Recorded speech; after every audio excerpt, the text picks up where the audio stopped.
नमस्कार मित्रों, आज की प्रभु चर्चा में हम एक अनमोल रत्न लेकर उपस्थित हैं। चोर को उपदेश।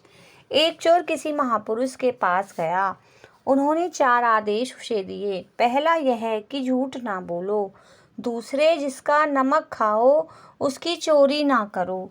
तीसरे, गरीब मार ना करो। और आखिरी बात यह है कि तुम्हारे बदले में किसी दूसरे की जान पर बनाए, अर्थात तुम्हारे पाप की सजा दूसरे को मिले तो खुद पेश हो जाओ सजा भुगतने के लिए। चोर कुछ दिन तो घर बैठकर भजन सुमिरन में लगा रहा, मगर कब तक। जब हाथ बहुत तंग हुआ तो उसने सोचा कि किसी अमीर की चोरी करके रुपया हासिल किया जाए। वह राजा के महल में चोरी करने गया।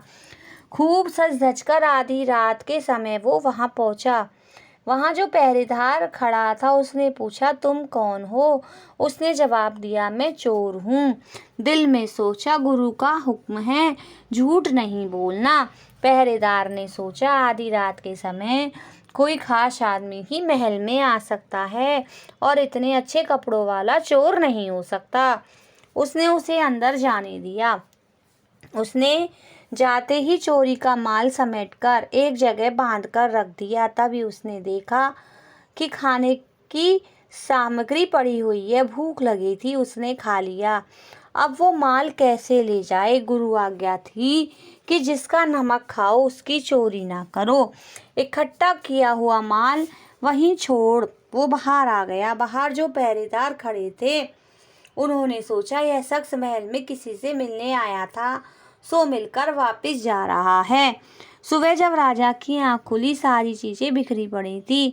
यह सब क्या है? तभी उसने देखा सारा माल एक जगह बंधा पड़ा है। यकीनन कोई चोर आया होगा, मगर वो साथ कुछ भी नहीं ले गया। हैरानी की बात थी।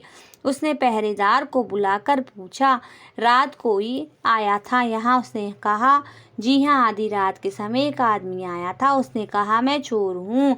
थोड़ी देर के बाद जो वापस लौट गया। परमात्मा जाने क्या हुआ, हमें कुछ खबर नहीं। अगले दिन सारे 10 नंबरी बदमाशों को पकड़कर उनकी खूब पिटाई होने लगी। चोर को पता लगा कि मेरे कारण बेगुनाह मारे जा रहे हैं, तो वो हाजिर हो गया और कहने लगा, मैं तुम्हारा चोर हूँ।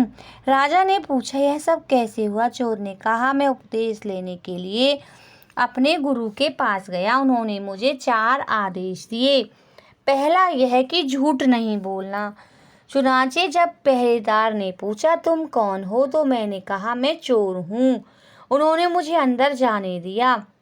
मैंने चोरी का माल समेटा। तभी खाने की चीज पर मेरा हाथ पड़ा।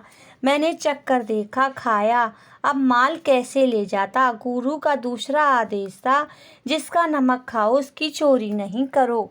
अब जब मैंने सुना कि मेरे पाप की सजा दूसरों को मिल रही है तो मैं पेश हो गया हूँ। गुरु का हुक्म है कि निर्दोषी हत्या अपने सिर नहीं लेना।